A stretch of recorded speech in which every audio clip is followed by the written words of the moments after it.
성경의 가장 첫 페이지를 열면 우리는 아주 익숙하고 장엄한 한 문장을 만나게 됩니다. 바로 태초에 하나님이 천지를 창조하시니라. 창세기 1장 1절의 선포죠. 그런데요, 신약 성경의 한 복음서는 이보다 훨씬 더 근원적인 태초, 그러니까 시간과 공간이라는 개념조차 존재하지 않았던 그 영원의 시작점에 대해 이야기합니다. 바로 요한복음 1장 1절, 태초에 말씀이 계시니라, 이 구절입니다. 여러분, 이 한 문장은 단순히 문학적인 서론이 아닙니다. 마치 아주 작은 씨앗 안에 앞으로 자라날 거대한 나무의 모든 정보가 담겨 있듯이 기독교 신앙의 거의 모든 핵심 진리가 이 짧은 한 문장 속에 정말 놀랍도록 응축되어 있습니다. 오늘 우리는 이 위대한 문장 속으로 함께 깊이 들어가 보려고 합니다. 그 중심에 있는 말씀, 헬라어 원어로는 로고스라고 불리는 이 개념이 과연 무엇을 의미하는지 그 깊고도 찬란한 세계를 함께 탐험해 보겠습니다. 아마 지금 이 설명을 들으시는 많은 분들이 마음속으로 한 번쯤 이런 질문을 던져보셨을 겁니다. 말씀이라고 하니까 가장 먼저 떠오르는 건 우리가 손에 들고 읽는 이 성경책의 글자들이나 혹은 기도 중에 들리는 어떤 신비한 음성 같은 것들일 겁니다. 또 이런 생각도 드셨을 거예요. 만약에 이 말씀이라는 게 결국엔 예수님을 가리키는 거라면 왜 사도 요한은 처음부터 그냥 태초에 예수님이 계셨습니다 라고 쉽고 명확하게 말하지 않았을까요? 왜 굳이 로고스라는 듣기에는 다소 철학적으로 느껴지는 이런 어려운 단어를 선택했을까요? 여러분, 이 질문들은요, 결코 가벼운 질문이 아닙니다. 오히려 기독교 신앙의 본질을 정확하게 꿰뚫는 매우 중요하고 또 훌륭한 질문들입니다. 그리고 오늘 우리는 바로 이 질문들을 길잡이 삼아서 진리의 핵심으로 한 걸음 한 걸음 더 가까이 나아가게 될 것입니다. 요한복음 1장 1절이 때때로 우리에게 어렵게 느껴지는 이유가 있습니다. 그건 이 문장에 담고 있는 진리가 너무나도 방대하고 거대한데 그것을 너무나도 짧은 문장 안에 압축해 놓았기 때문입니다. 마치 어마어마한 질량을 가진 별이 한 점으로 수축해서 만들어진 블랙홀처럼 말이죠. 하지만 바로 그 이유 때문에 우리가 이 한 구절의 의미를 제대로 깨닫고 우리 영혼에 단단히 새길 수만 있다면 우리 신앙의 전체 구조는 결코 흔들리지 않는 튼튼한 뼈대를 갖추게 됩니다. 하나님은 과연 누구신가? 예수님은 누구신가? 이 세상은 어떻게 시작되었고 우리의 구원은 무엇을 의미하는가? 이 모든 거대하고 중요한 질문들이 바로 로고스라고 하는 열쇠 하나로 풀리기 시작하기 때문입니다. 그럼 첫 번째 여정부터 시작해 볼까요? 이 문장이 도대체 왜 가장 위대한 한 문장이라고까지 불리는지 그 이유부터 한번 자세히 살펴보겠습니다. 지난 2000년의 기독교 역사 동안 수많은 위대한 신학자들과 철학자들이 이 짧은 문장 앞에서 경탄하고 또 평생을 바쳐 실험해 왔습니다. 이 문장이 이토록 위대한 진짜 이유는 단순히 문장이 아름답기 때문만이 아닙니다. 이 짧은 문장 안에는 하나님의 본성이 어떠한지, 성자 예수님의 진짜 신원이 무엇인지, 이 광대한 우주가 어떻게 시작되었는지, 그리고 죄인된 인류를 향한 구원의 길이 어떻게 열렸는지가 모두 담겨 있기 때문입니다. 마치 작은 도토리 하나 안에 거대한 참나무의 모든 유전 정보가 담겨 있는 것처럼 이 문장은 성경 전체를 관통하는 핵심 진리의 DNA와도 같습니다. 그래서 때로는 이해하기 어렵고 낯설게 느껴질 수도 있지만 그만큼 우리의 평생을 걸고 파고들 만한 가치가 있는 보물 창고인 셈입니다. 이제 두 번째 단계로 넘어갈 텐데요. 여기서만큼은 제가 다른 모든 논의에 앞서서 가장 중요하고 핵심적인 결론부터 못을 받고 시작하고 싶습니다. 그건 바로 사도 요한이 말하는 말씀, 즉 로고스는 다른 어떤 것이나 개념이 아닌 바로 우리 주 예수 그리스도 한 분을 가리킨다는 사실입니다. 제가 결론부터 분명하게 말씀드리겠습니다. 요한복음 1장 1절의 말씀, 헬라어 로고스는 결코 책에 적힌 글자나 허공에 울리는 음성과 같은 비인격적인 개념이 아닙니다. 이것은 아주 명확하게 하나님의 아들, 곧 예수 그리스도라는 한 분의 살아있는 인격, 펄슨을 지칭합니다. 이것은 하나님이 우리에게 무언가에 대해서 설명하신 내용이 아닙니다. 하나님께서 자기 자신을 우리에게 온전히 보여주시기 위해 우리에게 오신 하나님의 자기 계시 그 자체입니다. 비유하자면 하나님에 대한 두꺼운 설명서가 아니라 우리 앞에 서 계신 살아계신 하나님, 바로 그분이 로고스이십니다. 이 사실에 대한 가장 확실하고 명백한 증거는 다른 누구도 아닌 바로 사도 요한 자신이 같은 장 14절에서 직접 제시합니다. 제가 읽어드리겠습니다. 말씀이 육신이 되어 우리 가운데 거하심에 우리가 그의 영광을 보니 아버지의 독생자의 영광이요 은혜와 진리가 충만하더라. 여러분 보십시오. 1절에서 선포했던 그 영원하고 신적인 존재였던 말씀이 이제는 구체적인 시간과 공간 속으로 우리와 똑같은 살과 피를 가진 육신이 되어 우리 가운데 오셨다고 선언합니다. 이로써 1절의 말씀이 곧 성육신하신 예수 그리스도라는 사실은 더 이상 해석의 여지가 없는 명백한 진리가 되는 것입니다. 자, 말씀이 곧 인격이신 예수 그리스도라는 이 엄청난 사실을 이제 우리 마음에 단단히 새기고 다시 1장 1절 본문으로 돌아가 보겠습니다. 이 한 문장이 담고 있는 더 깊은 신비, 즉 삼위일체의 비밀을 한 조각씩 아주 천천히 음미해 보는 시간을 갖겠습니다. 세 번째 주제, 함께 계시고 곧 하나님이시다 입니다. 먼저 첫 구절, 태초에 말씀이 계시니라를 다시 한번 깊이 보시죠.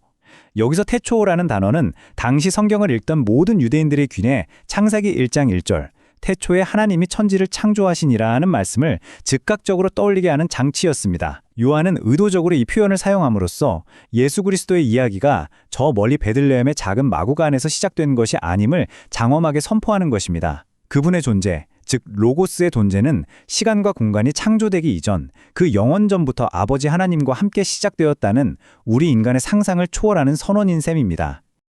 그리고 이어지는 두 문장에서 우리는 기독교 신앙의 가장 심오한 신비인 삼위일체의 핵심과 정면으로 마주하게 됩니다. 먼저 이 말씀이 하나님과 함께 계셨으니 라고 말합니다. 여기서 함께로 번역된 헬라어 프로스는 단순히 두 사물이 나란히 있다는 뜻이 아닙니다. 얼굴과 얼굴을 마주한 아주 친밀하고 인격적인 관계와 교제를 의미하는 단어입니다. 즉, 말씀이신 아들 하나님은 성부 하나님과 구별되는 독립적인 인격체로서 영원전부터 깊은 사랑의 교제 안에 계셨다는 뜻입니다. 이것이 바로 둘이면서 하나인 신비의 첫 번째 측면, 바로 구별됨입니다. 잠시 숨을 고르고요. 그런데 바로 다음 숨에 요한은 마치 모순처럼 들리는 선언을 합니다. 이 말씀은 곧 하나님이시니라. 이는 앞선 문장과 충돌하는 것처럼 보이지만 사실은 신비의 다른 한쪽 면을 보여주는 것입니다. 즉, 말씀이신 예수님은 성부 하나님과 인격적으로는 분명히 구별되시지만 그분의 본질과 능력과 영광에 있어서는 조금도 다르지 않은 완전히 동일한 한 분 하나님이라는 선언입니다. 이것이 신비의 두 번째 측면, 동일함입니다. 구별되시지만 본질은 하나이신 하나님. 이것이 바로 성경에 증언하는 삼위일체의 놀라운 진리입니다. 이렇게 심오한 삼위일체의 신비를 단 하나의 단어 안에 담아내기 위해서 사도 요한은 왜 수많은 단어 중에 하필이면 로고스라는 단어를 선택했을까요? 이제 네 번째 주제로 넘어가서 이 단어가 가진 놀라운 배경과 이중적인 기능에 대해 깊이 있게 한번 살펴보겠습니다. 로고스라는 헬러 단어는요, 말이라는 뜻 외에도 이성, 의미, 원리 등 실로 엄청나게 광범위한 뜻을 지니고 있습니다. 당시 헬라 철학 세계에서 로고스는 이 혼돈스러운 우주를 질서 있게 붙들고 운행하는 보편적이고 이성적인 원리, 즉 세상의 근본 원리로 이해되었습니다. 한편 유대적인 배경에서 하나님의 말씀은 단순한 소리가 아니었죠. 세상을 창조하고 심판하며 구원하고 하나님의 뜻을 드러내는 역동적인 능력이었습니다. 사도 요한은 이 두 세계, 즉 헬라 세계와 유대 세계의 사람들이 모두 이해할 수 있는 이 천재적인 단어 로고스를 선택한 겁니다. 그리고 이렇게 선포하는 거죠. 헬라인들이여, 당신들이 평생을 바쳐 찾아 헤매던 그 세상의 궁극적인 의미와 원리는 어떤 추상적인 개념이 아니라 바로 인격으로 오신 예수 그리스도입니다. 유대인들이여, 당신들의 조상이 믿어온 그 창조의 말씀은 단순한 하나님의 능력이 아니라 영원부터 선부와 함께 계셨던 바로 그 성자 하나님 자신이십니다. 실제로 구약 성경을 보면 하나님의 말씀이 가진 창조적인 능력을 여러 곳에서 발견할 수 있습니다. 예를 들어 시편 33편 6절은 이렇게 노래합니다. 여호와의 말씀으로 하늘이 지음이 되었으며 그 만상을 그의 입 기운으로 이루었도다. 창세기 1장에서도 하나님께서는 계속해서 빛이 있으라 하고 말씀하시자 빛이 있었고 모든 창조가 그분의 말씀으로 이루어졌습니다. 이처럼 구약에서 하나님의 말씀은 단순한 정보 전달이 아니었습니다. 무에서 유를 창조하는 실제적인 행위이자 능력 그 자체였습니다. 사도 요한은 구약의 이러한 이해를 이제 예수 그리스도께로 직접 연결합니다. 요한복음 1장 3절을 보십시오. 만물이 그로 말미암아 지은 바 되었으니 지은 것이 하나도 그가 없이는 된 것이 없느니라. 여기서 그는 바로 1절에 언급된 말씀, 로고스입니다. 이 구절은 로고스이신 예수님이 단순히 하나님의 창조 명령을 전달하는 우편 배달부가 아니라 모든 창조의 과정에 직접 참여하신 창조의 주체이자 능동적인 통로이심을 분명히 합니다. 온 우주에 저 은하계의 별 하나부터 우리 눈에 보이지 않는 작은 미생물 하나까지 그분의 손길이 닿지 않은 것은 단 하나도 없다는 선언입니다. 이러한 가르침은 요한복음만의 독특한 주장이 아닙니다. 사도 바울 역시 골로새서 1장 16절에서 정확히 동일한 진리를 선포합니다. 만물이 그에게서 창조되되 하늘과 땅에서 보이는 것들과 보이지 않는 것들과 혹은 왕권들이나 주권들이나 통치자들이나 권세들이나 만물이 다 그로 말미암고 그를 위하여 창조되었고. 이 구절은 한 걸음 더 나아가죠. 예수님이 창조의 통로일 뿐만 아니라 모든 피조 세계가 향해야 할 궁극적인 목적이 되신다는 사실까지 선언합니다. 신약 성경 전체가 이처럼 한 목소리로 예수님을 온 우주의 창조주로 증언하고 있는 것입니다. 그런데 로고스이신 예수님의 역할은 창조에서 그치지 않습니다. 이것이 로고스가 가진 두 번째 중요한 기능, 바로 계시입니다. 요한복음 1장 18절은 이렇게 선언합니다. 본래 하나님을 본 사람이 없으되 아버지 품속에 있는 독생하신 하나님이 나타내셨느니라. 이 말은 유한하고 죄에 물든 우리 인간은 스스로의 힘으로는 결코 거룩하고 무한하신 하나님을 온전히 알 수 없다는 고백에서 출발합니다. 그때 하나님께서 우리에게 자신을 알려주시기로 결정하셨습니다. 그 방식이 바로 아들이신 말씀, 로고스를 우리에게 보내시는 것이었습니다. 예수님은 하나님에 대한 가장 완벽하고 최종적인 설명서이자 하나님께서 우리에게 건네시는 살아있는 자기소개서이십니다. 그래서 우리가 하나님을 알고 싶다면 우리는 예수님을 바라보아야만 합니다. 자, 바로 이 지점에서 많은 분들이 정말 중요하고 또 실제적인 질문을 던지십니다. 그렇다면 인격이신 말씀이 예수님이라면 우리가 매일 읽는 이 성경 말씀은 도대체 무엇인가요? 이 둘의 관계를 혼동하게 되면 우리 신앙에 큰 오해가 생길 수 있습니다. 다섯 번째 주제에서는 이 둘의 관계를 명확하게 한번 정리하고 넘어가겠습니다. 성경이 말하는 말씀에는 이렇게 두 가지 차원이 있습니다. 첫째는 궁극적이고 본질적인 살아있는 말씀이신 예수 그리스도, 즉 인격적인 로고스입니다. 둘째는 그분에 대해 증언하는 기록된 말씀인 성경입니다. 이 둘은 결코 경쟁 관계가 아닙니다. 오히려 상호 보완적이며 목적과 수단의 관계에 가깝다고 할 수 있습니다. 기록된 말씀인 성경은 살아있는 말씀이신 예수님을 가리키는 정확모호한 나침판이자 손가락과 같습니다. 그리고 살아있는 말씀이신 예수님은 기록된 말씀인 성경의 모든 예언과 약속을 온몸으로 성취하시는 주인공이십니다. 이 둘의 관계에 대해서는 예수님께서 직접 아주 명확하게 설명해 주셨습니다. 요한복음 5장 39절에서 당대의 성경 전문가였던 바리새인들이 향해 이렇게 말씀하십니다. 너희가 성경에서 영생을 얻는 줄 생각하고 성경을 연구하거니와 이 성경이 곧 내게 대하여 증언하는 것이니라. 이 말씀은 우리에게 중요한 경고를 줍니다. 성경 연구 그 자체가 목적이 되어서 정작 그 성경이 가리키고 있는 주인공이신 예수님을 만나지 못하는 우를 범해서는 안 된다는 것입니다. 우리가 성경을 사랑하고 연구하는 모든 노력은 결국 우리를 살아계신 예수님께로 더 가까이 이끌고 그분을 더 깊이 사랑하게 만드는 통로가 될 때 가장 가치 있는 일이 됩니다. 자, 이제 마지막 여섯 번째 단계에 이르렀습니다. 이 모든 장엄하고 어쩌면 조금은 어렵게 느껴졌을 신학적인 이야기들이 그냥 머릿속에 머무는 지식으로 끝나면 아무 소용이 없겠죠. 그래서 지금부터는 이 진리가 오늘을 살아가는 바로 나의 삶과 어떻게 연결되는지 그 구체적인 의미를 한번 깊이 묵상해 보겠습니다. 내 삶의 중심을 드시는 로고스에 대하여 생각해 보겠습니다.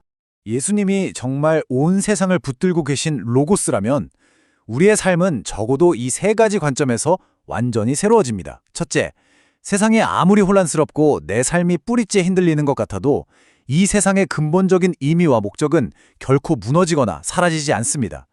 왜냐하면 세상을 지탱하는 중심이 덧없는 이념이나 원리가 아니라 영원하시고 신실하신 인격, 바로 예수 그리스도이기 때문입니다. 둘째, 하나님은 저 멀리 하늘에서 우리를 그저 지켜보시기만 하는 분이 아니라 말씀이 육신이 되어 우리에게 직접 오신 분입니다. 그분은 인간의 고통과 눈물과 죽음의 현장 그 한가운데로 직접 들어오셨습니다. 셋째, 우리의 믿음은 막연한 개념을 향한 맹목적인 도약이 아닙니다. 예수 그리스도라는 한 인격에게 내 삶 전체를 온전히 기대고 맡기는 인격적인 신뢰가 됩니다. 그래서 내가 이 모든 것을 다 이해했는가라는 질문보다 내가 지금 그분을 굳게 붙들고 있는가라는 질문이 훨씬 더 중요해지는 것입니다. 그렇기에 로고스가 무엇입니까? 라는 질문은 결국 우리 자신에게로 돌아옵니다. 지금 내 삶의 중심은 무엇이며 나는 무엇을 붙들고 살아가고 있습니까? 여러분의 삶을 지탱하는 중심축은 무엇인가요? 수시로 변하는 불안정한 감정입니까? 한순간의 성공이나 실패입니까? 아니면 변덕스러운 사람들의 평가인가요? 성경의 대답은 단호하면서도 한없이 따뜻합니다. 당신 삶의 진짜 중심은 영원전부터 당신을 아셨고 당신을 위해 창조주에서 피조물이 되셨으며 지금도 살아계시는 말씀, 바로 예수 그리스도여야 한다고 말입니다. 태초에 의미가 있었습니다. 태초에 질서가 있었습니다. 태초에 하나님의 사랑이 우리에게 닿는 길이 있었습니다.